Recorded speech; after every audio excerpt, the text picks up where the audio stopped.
আল্লাহুম্মা সাল্লি আলা সাইয়্যিদিনা মাওলানা নাবিয়ানা মুহাম্মদ। এভাবে একটা দুরূদ পড়লেন। তো এখন এই দুরূদটা নবীর না হলে আপনার কি হবে? এইটা কথা আপনাকে আমি বললাম। জিকির তো হাদিসে এসেছে আফজালু যিকরি লা ইলাহা ইল্লাল্লাহ, সবচেয়ে উত্তম জিকির হচ্ছে লা ইলাহা ইল্লাল্লাহ। এ পর্যন্তই শেষ। ও আফজালুদ দুআয়ে আলহামদুলিল্লাহ, উত্তম দোয়া হচ্ছে আলহামদুলিল্লাহ। জিকির যে শুধু লা ইলাহা ইল্লাল্লাহ এ পর্যন্তই শেষ। আরো দুটো হাদিস আপনাকে আমি দেখাই।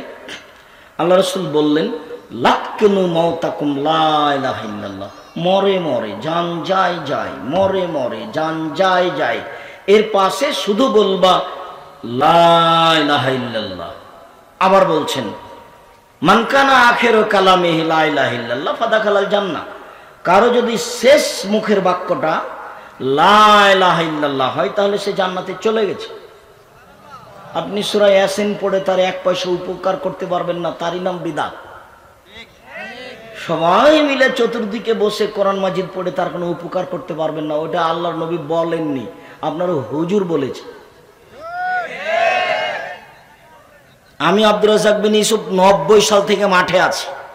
আমি ফতোয়া লিখি, শরীয়ত তদন্ত করে লিখি, আর 10 জন আমার মুফতি আছে।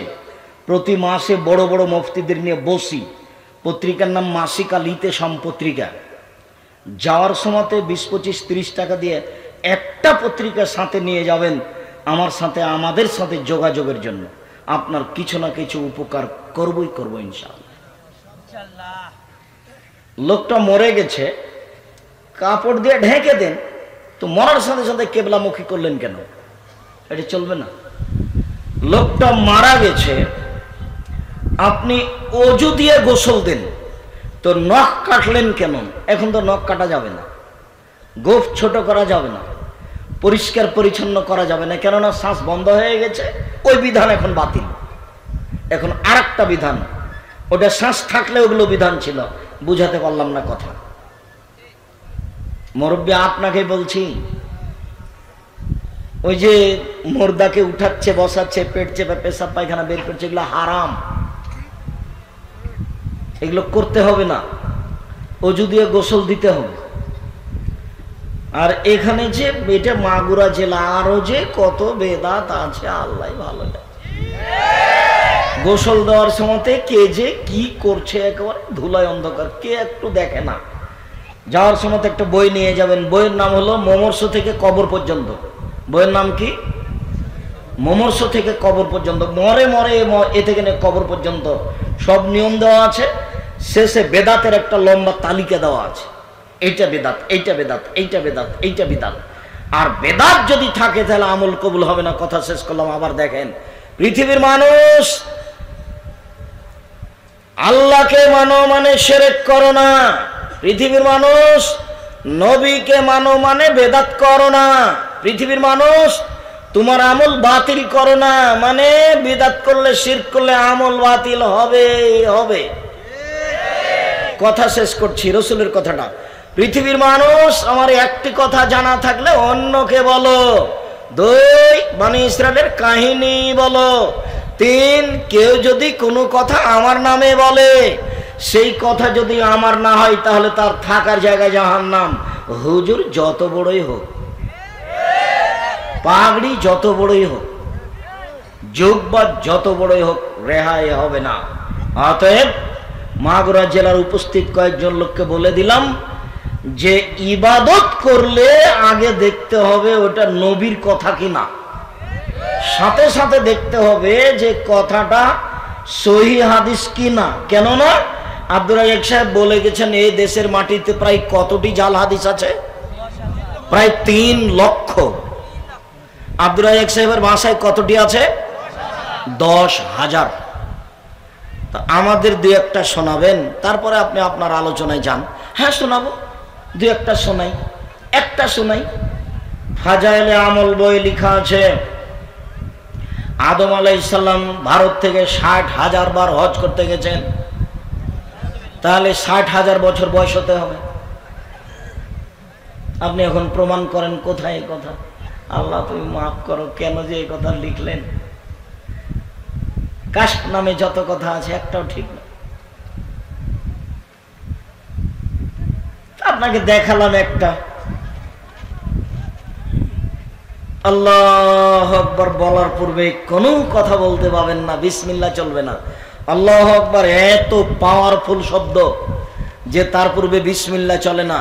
ওযু করেছেন সুন্দর করে, আল্লাহু আকবার, আজান বলছেন কানে হাত দিয়ে, আল্লাহু আকবার, এত পাওয়ারফুল শব্দ যে ওর পূর্বে কোনো কিছু চলবে না। আপনি বলছেন উঠেন উঠেন, ঘুম থেকে নামাজ উত্তম, এইটা আপনার বাপের কথা।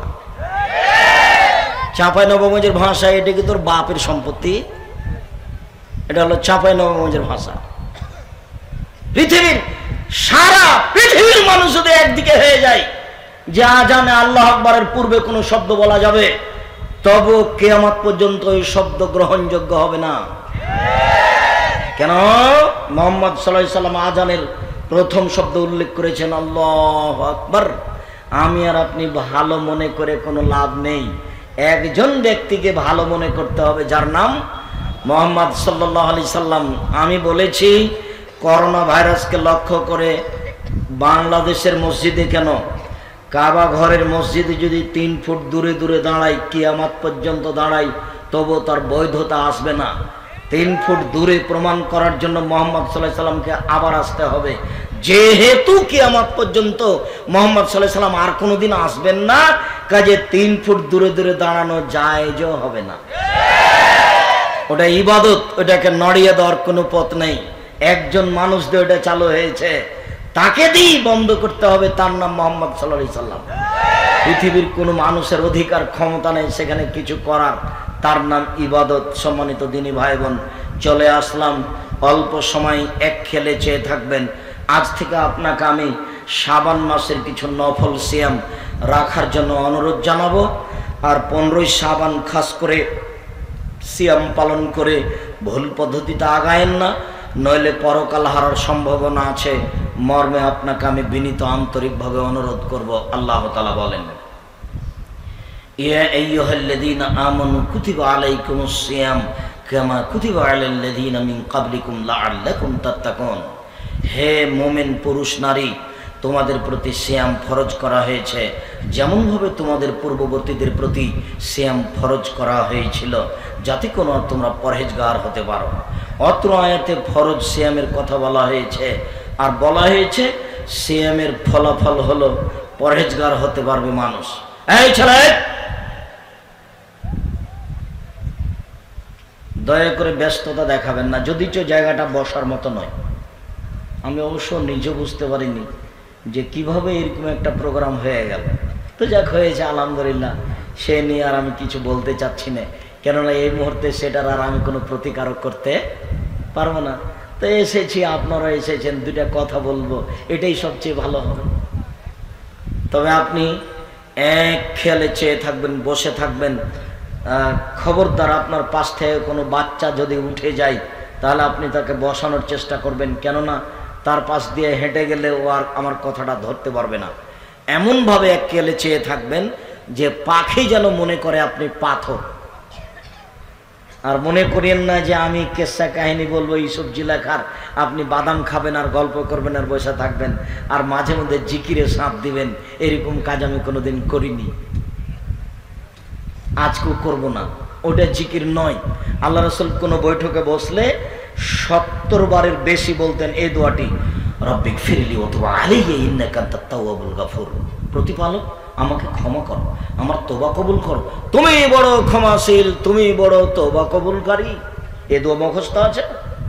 হুজুর যে মাঝে মধ্যে জিকির করাচ্ছে, তিনি তার প্রমাণ দিতে পারবেন না কিয়ামত পর্যন্ত সময় থাকলো, কিয়ামত পর্যন্ত। আর আমি যেটা বলছি এবারে নগদ দেখাবো, নগদ। এই দেখেন, একটা বই আছে এখানে, কে বড় লাভবান। বইয়ের নাম কি? কে বড় লাভবান। তাতে একটা আলোচনা আছে ক্ষমা। এখানে একটা বই আছে উপদেশ, তাতে একটা আলোচনা আছে ক্ষমা। তাতে এই হাদিসটা পাবেন।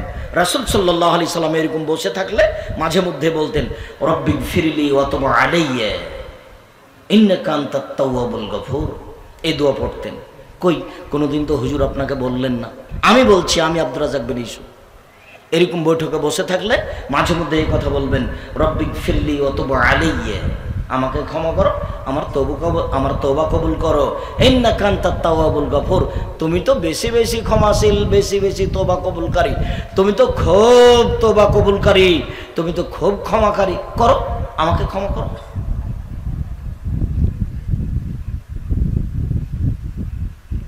মহান আল্লাহ বলেন হাদিসে কুদসি, পৃথিবীর মানুষ, ইবনা আদম, আদমের ছেলে মেয়ে শুনে রেখো, মা দাওয়াতানি ওয়া রাজাওতানি, তুমি আমাকে যেভাবে ডাকো আমি সেভাবে থাকি, তুমি আমাকে যেভাবে ডাকো আমি সেভাবে থাকি, তুমি যেভাবে আশা পোষণ করো সেভাবে আমি পূর্ণ করে থাকি, তুমি যেভাবে কাওয়ালা উবালি, আমি তোমাকে ক্ষমা করে দেব, আমি পরোয়া করি না তুমি কত বড় পাপী, আমি পরোয়া করি না তুমি কত বড় পাপী, আমি পরোয়া করি না তুমি কত বড় পাপী।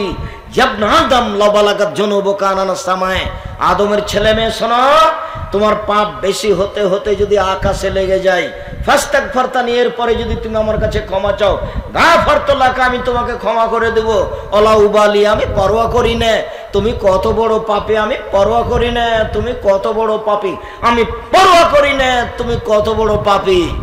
আদম সন্তান শুনে রেখো, আমি যখন ইবলিসকে বললাম যে সরে যাও, সর, আমি বললাম ফেরেশতাকে আদমকে সিজদা করো, তো তুমি সিজদা করলে না, সরো, তুমি আমার রহমত থেকে সরে যাও।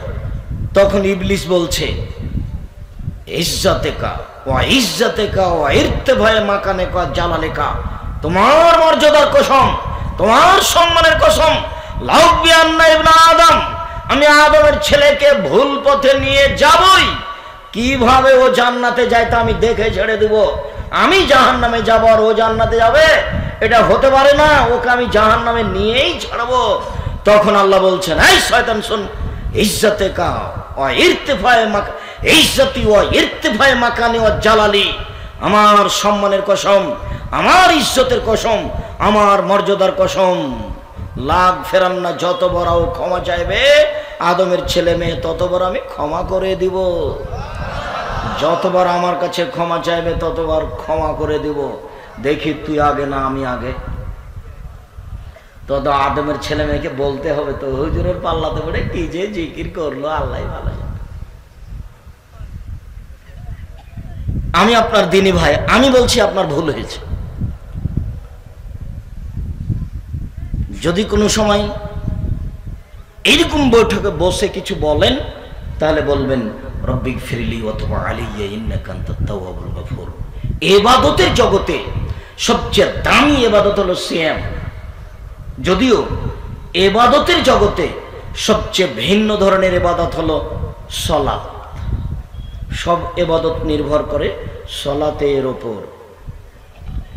যদি সালাত কবুল হয় তাহলে রোজা কবুল হবে, যদি সালাত না থাকে তাহলে রোজা সিয়াম বাতিল, যদি সালাত কবুল হয় তাহলে হজ কবুল হবে, যদি সালাত না থাকে তাহলে হজ বাতিল, যদি সালাত কবুল হয় তাহলে সুবহানাল্লাহ আলহামদুলিল্লাহ জিকিরের নেকি পাবো, যদি সালাত না থাকে তাহলে সব বাতিল।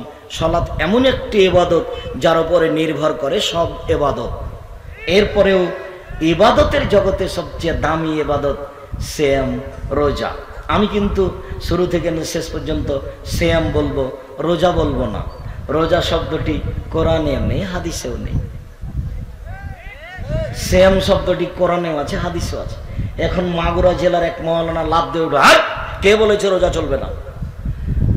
আচ্ছা, তো উনি যদি বলতেন এইভাবে যে রোজা চলবে তবে সিয়াম বলা ভালো হয়, এরকম বলে একটা মানায় তো।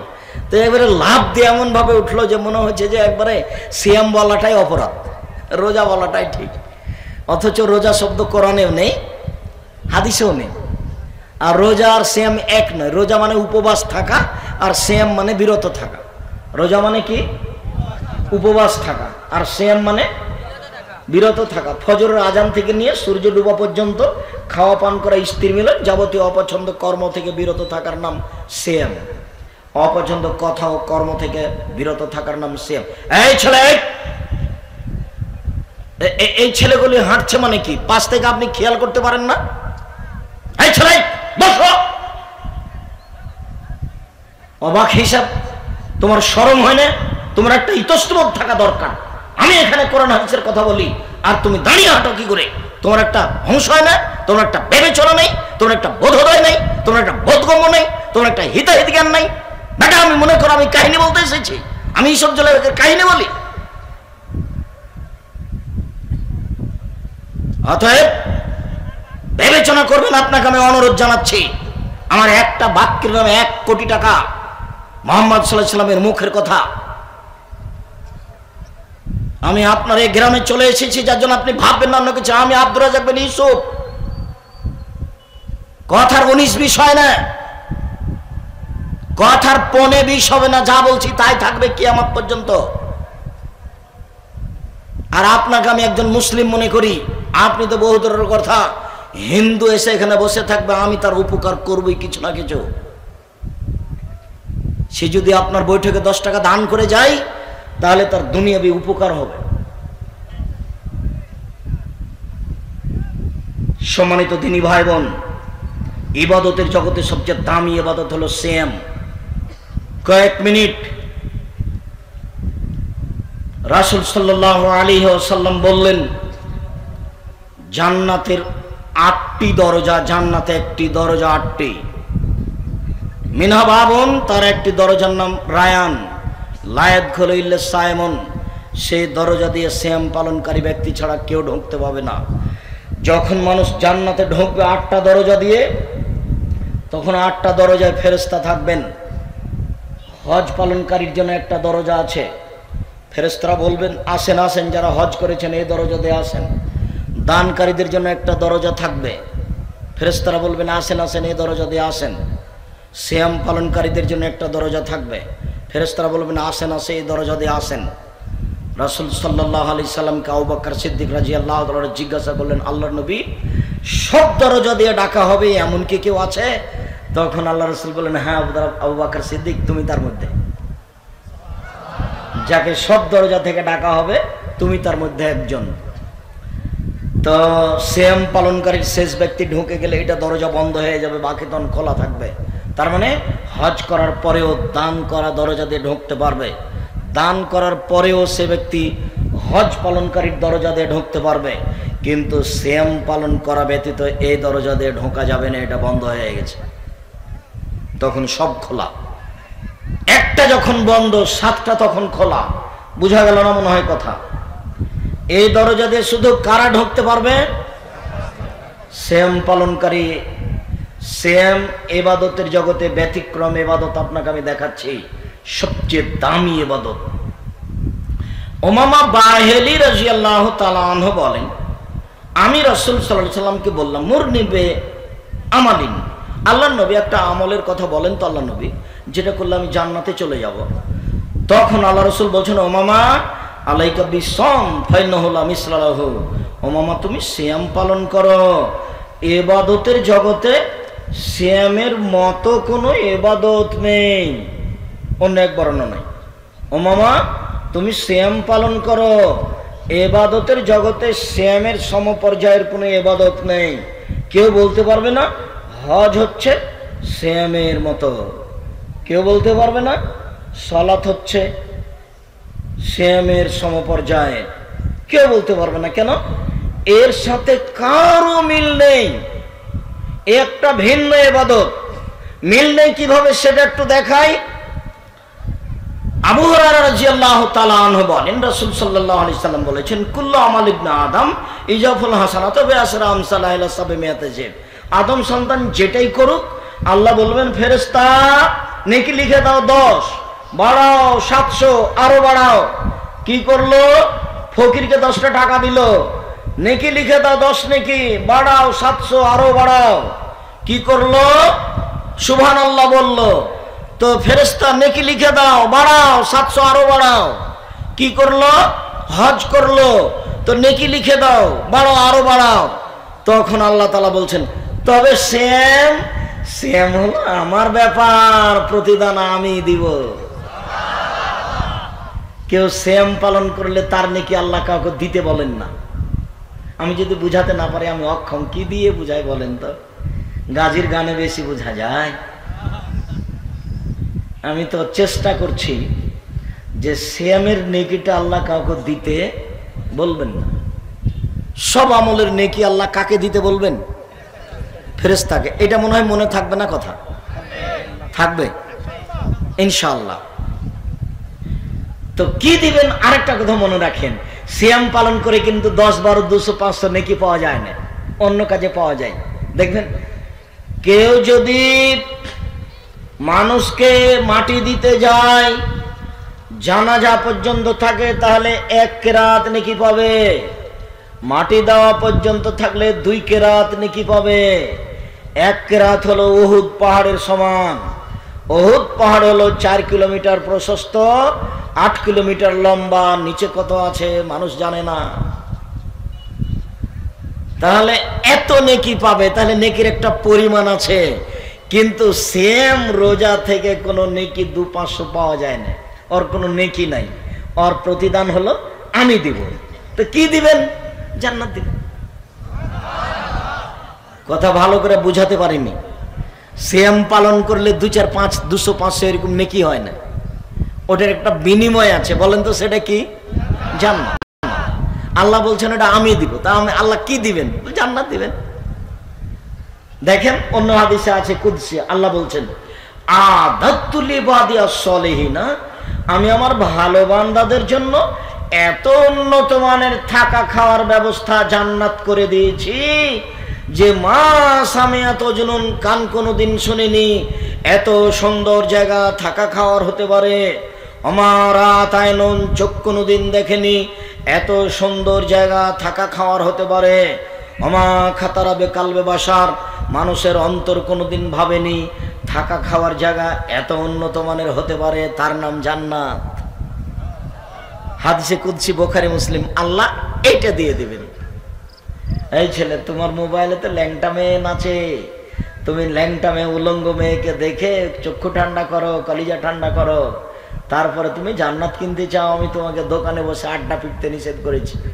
প্রায় সব দোকানে ল্যাংটা মেয়ে নাচে, প্রায় সব দোকানে বাজনা বাজে, সব দোকানে বাজনা চলে, সব ঘরে বাজনা চলে, অথচ বাজনা গান চিরদিনের জন্য হারাম। তোমার মোবাইলে আজ থেকে পেশাব করে দাও, এই মোবাইল আর কোনোদিন ব্যবহার করো না।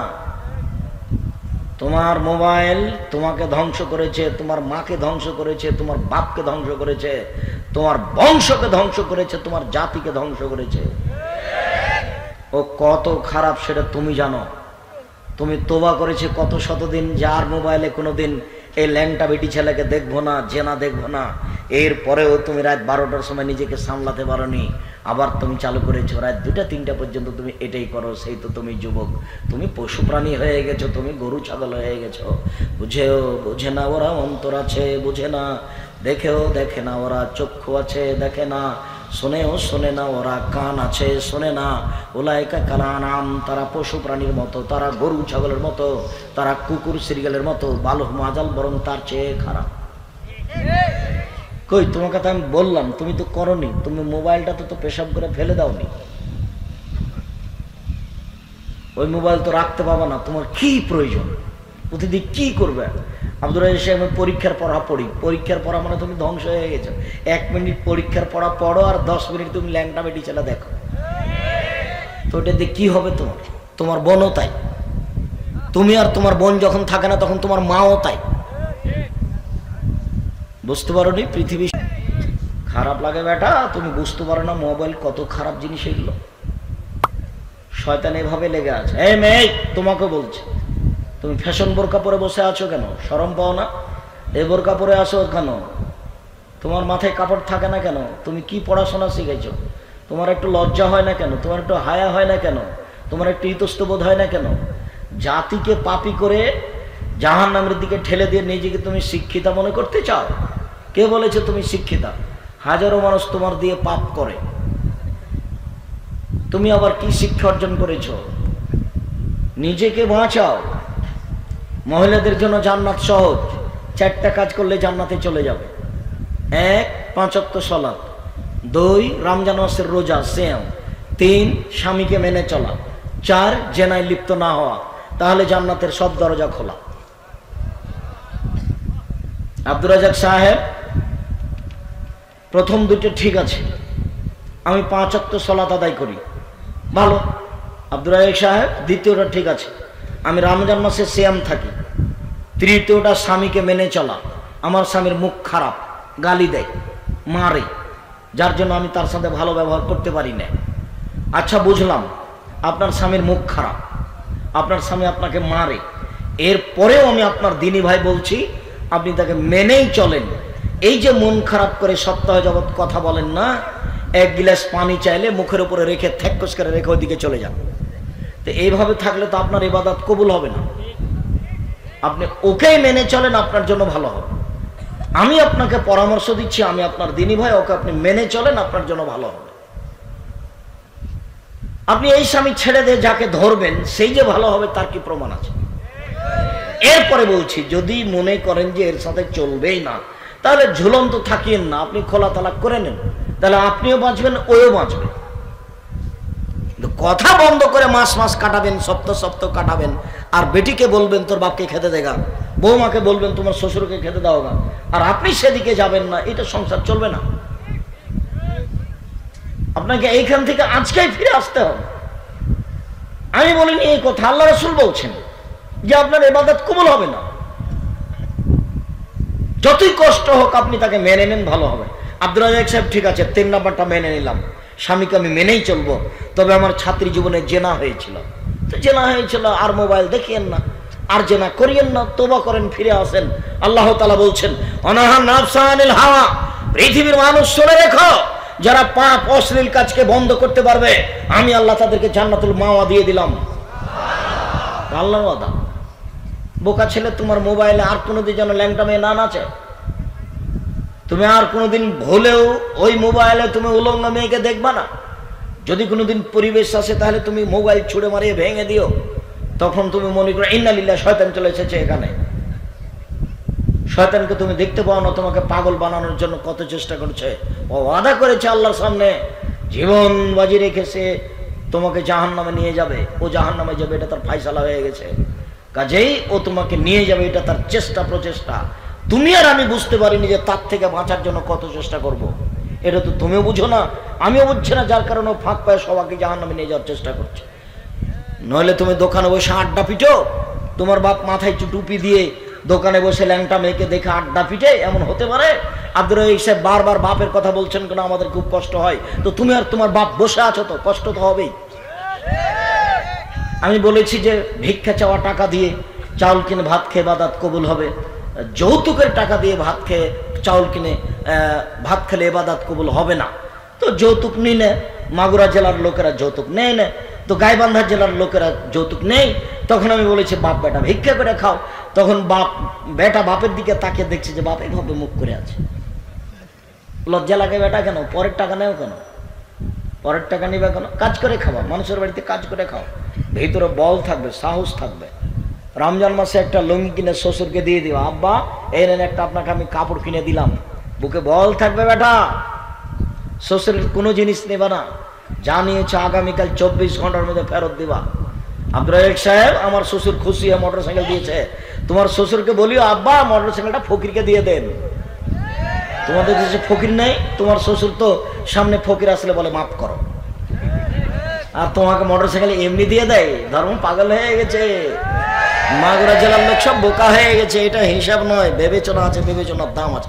শুনুন সম্মানিত দিনী ভাই বোন, বলছিলাম ইবাদতের জগতে ব্যতিক্রম ইবাদত সিয়াম, যার বিনিময়ে আল্লাহ তাআলা দিবেন। পরের বাক্যে আল্লাহ তাআলা বলছেন হাদিসে কুদসি, ইয়াদাউ শাওয়াতু ওয়া তামাহু মিন আদলি, আমার কারণেই তো দুইটা জিনিস ত্যাগ করেছে, এই জন্য তো আমি নিজ হাতে প্রতিদান দিব।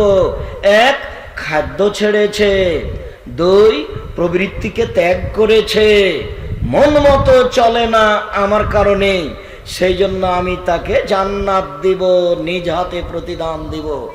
1 খাদ্য ছেড়েছে, 2 প্রবৃত্তিকে ত্যাগ করেছে। প্রবৃত্তি কি জিনিস? রাসূল সাল্লাল্লাহু আলাইহি ওয়াসাল্লাম বলেন হুজবাতিন নার বিশাহওয়াত হুজবাতিল জান্নাত বিল মাকারিহ, নিয়ম নীতি দ্বারা জান্নাত ঘেরা আছে, প্রবৃত্তি